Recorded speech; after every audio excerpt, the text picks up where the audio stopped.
I'm Kathleen Olive, and today I'm speaking with Limelight publisher Robert Veal about Renato Guttuso's monumental and colourful painting, La Vucciria. Guttuso, a Sicilian painter who was one of the most significant 20th century Italian artists, painted this work in 1974. It's a culmination of his skills as a still-life painter in the tradition of Cézanne and Vincent van Gogh, and it's no surprise that he's possibly best known to English-speaking audiences as the illustrator of the first edition of Elizabeth David's cookbook, Italian Food.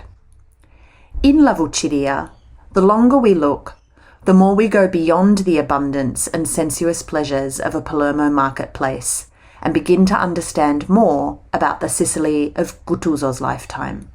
Good morning, Kathleen. Thank you for joining us. Morning, Robert. Thanks for having me. So tell us about the painting we're looking at today. So today we're looking at a painting called La Vucciria, and it's by a Sicilian artist, Renato Guttuso. And I'll just describe it for people who are listening. It's a monumental painting, 3 meters by 3 meters, very brightly coloured, and it shows a crowded and almost claustrophobic open-air marketplace with every type of fish, vegetable, cheese, salami, even a side of a cow known to man. And amongst that market, we see, the longer we look, we see quite a few humans weaving their way around the market, doing their shopping, generally going about their business in the crowded, colourful and almost chaotic atmosphere of an outdoor market in Palermo. The Vucciria is the name of the market. Where does that come from, and how does it relate to what we see in the painting? So Vucciria is an Arabic word, most Sicilian etymologists agree, and it's a name that's given to a quarter of the city of Palermo that has a very ancient origin and was a densely populated part of the city in Arabic times, so from the 9th century to the late 10th, early 11th century. And La Vucciria is the name given to the market in that quarter as well, and it's thought to have a similarly ancient origin. So Guttuso, who did not paint this painting in Sicily, he painted it in the north of Italy at a villa in a lovely place called Varese. But he's thinking back to this marketplace that he, in fact, grew up near and saw out of the windows of his house as a young child. He must have an amazing memory then, if you can remember the colours, the variety of fish and the vegetable, and almost the smells and the sounds seem to come through. So how did he do that? Guttuso, I think, is a lesser-known painter for those of us who love Italian art, but certainly in Italy he's considered one of the major artists of the 20th century, particularly of the period covering from World War II to the 80s. So this comes towards the end of that long career of his. And he's really an excellent painter, I think, at summoning all of those senses that you just described. It's something that we see across all of his work. So he turns frequently to still lifes, and I think we could see this giant 3-meter painting as a collection of lots of different still lifes. He does standalone paintings of a lot of the objects that we have in this painting, from eggs to cheese to cardoons, those big bunches of thistles at lower right there. So I think he's bringing his expertise as a still life painter to this scene. But despite he grew up just outside Palermo in a town called Biography, very pleasant, or it was then, very pleasant harbourside village with beautiful villas from the Baroque.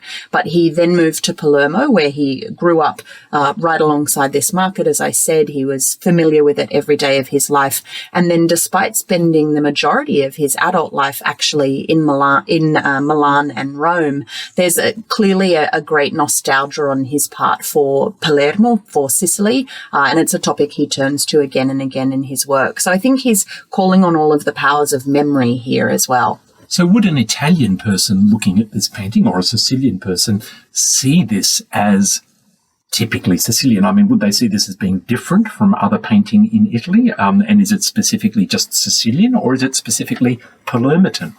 Yeah, that's a great question. I think Italians looking at this painting would see this as being quite specifically Sicilian, or maybe if not specifically Sicilian, at least specifically Southern. And this is something that I think Guttuso achieves by the types of objects he shows us. So cardoons, those giant thistles that look like celery stalks in bundles at the bottom right of the painting, those are eaten throughout Italy, same with the fennel that we see, the big bulbs of fennel behind them. But something that's quite specifically Sicilian are those large tuna and swordfish heads that we can see in the centre left of the painting. And in fact, as I said, Guttuso painted this in the north of Italy, and he was able to source some of the objects that we see in this painting because he did like to paint from life. So he sourced some of these objects locally from fruit and vegetable dealers in Varese, where he made the painting. He borrowed that humongous side of beef from a local butcher in Varese, promised to only take it for a maximum of 24 hours so it could get back into the cold room and be sold by this butcher in northern Italy. But he did actually have to have flown up from the very Vucciria market in Palermo the swordfish heads and the tuna that we see in the painting at left. So he painted those from life, and they're quite specifically Sicilian in origin themselves. So I think that that Sicilian tradition of fishing, of having a diet that's very broadly based in coastal areas around fish, and also that long Sicilian tradition, again stretching back to at least Arabic times, of hunting tuna in quite specific ceremonies called the matanza. I think that's also something that Italians would see in this painting as being quintessentially Sicilian. And indeed, things like the matanza were celebrated in film, weren't they? This was, I remember scenes of this very violent slaughter of the fish, this sort of ritual that sort of almost seems to be, very, very primitive in terms of time, at least, that's there. So, yes, I can see how that would strike a chord or be recognisable with viewers. But your description there of all the different foods has made me really focus in on the olives, and I'm thinking about beautiful Sicilian olives. Yes, yeah. Well, you can see them in a jar. There's, to the right of the woman in white, there's actually a jar of lovely plump green Sicilian olives, so quite specific, I think, in terms of where these objects come from. There's also way in the back of the painting, behind the older woman in black with grey hair, there's a stand of cucuzze, which are a long, very strange, almost snake-like shaped gourd, again, very Sicilian in origin. So yes, there's that beautiful sense of specificity and regionality in those objects. But I think you've touched on something while talking about the matanza that is a bit of a harder edge to this painting, and that's, along with that sense of superabundance and nostalgia, I think there is somewhat of a darker mood in this painting. We've actually got a lot of deep shadows. Guttuso uses a lot of black outlining around his people and his objects. It does bring a darker tone to the painting. And so you've talked about that extraordinary violence of the tuna fishing ceremony, the matanza. And something that Guttuso was known for in Italy throughout his career was the way in which he brings a sense of the grotesque, even to things that he is celebrating for their sensuality. So we see this in some of his nudes. He was quite famous for depicting over and over and over again his mistress in varying types of nudes. In fact, she's thought to be the woman that we see from the back here in white in this painting of the Vucciria.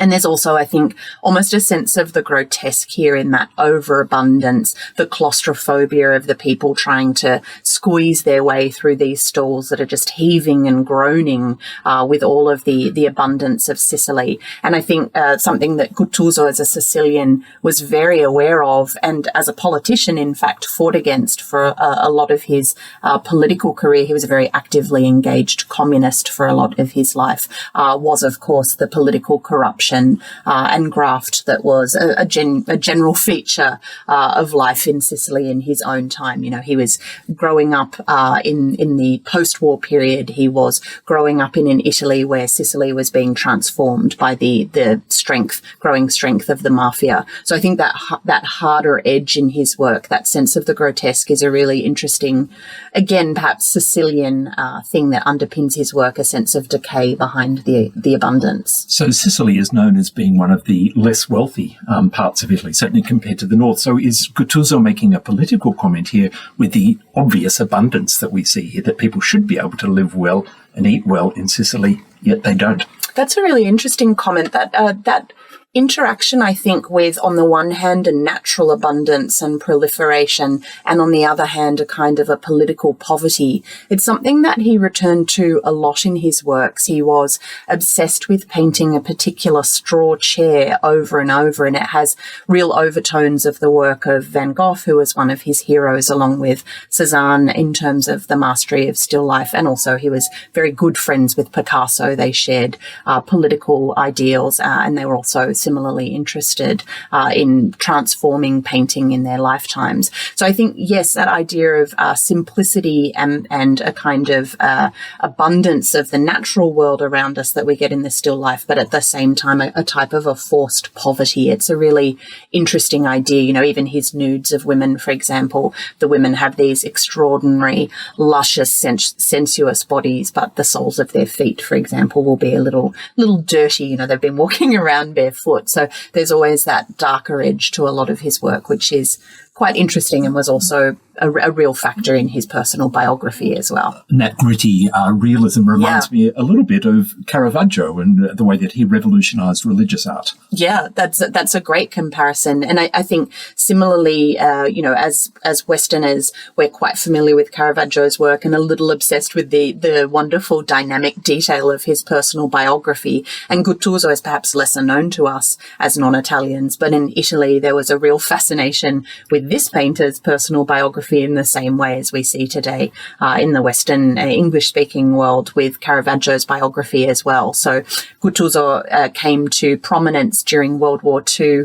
as someone who was very outspoken against fascism and the evils of fascism in Italy. He painted an extraordinary crucifixion scene that was a modern reimagining of Christ's crucifixion taking place during the horrors of World War II that had such a strong emotional impact that in fact it was banned by the Catholic Church. They put an anathema on people who even looked at this crucifixion scene by Guttuso. And then people were really interested in all of his many, many affairs, his deathbed adoption of a young man who became his legal heir, the way in which his mistress, whom he'd had a relationship with for decades, was turned away in his final days as a staunch atheist and communist. He was converted on his deathbed to Catholicism by one of the highest prelates in the Catholic Church. So there are all of these really fascinating aspects to his own biography that I think an Italian viewer of this painting also layers over the top of this work. He seems to be ticking a lot of boxes for being labelled an unconventional Italian.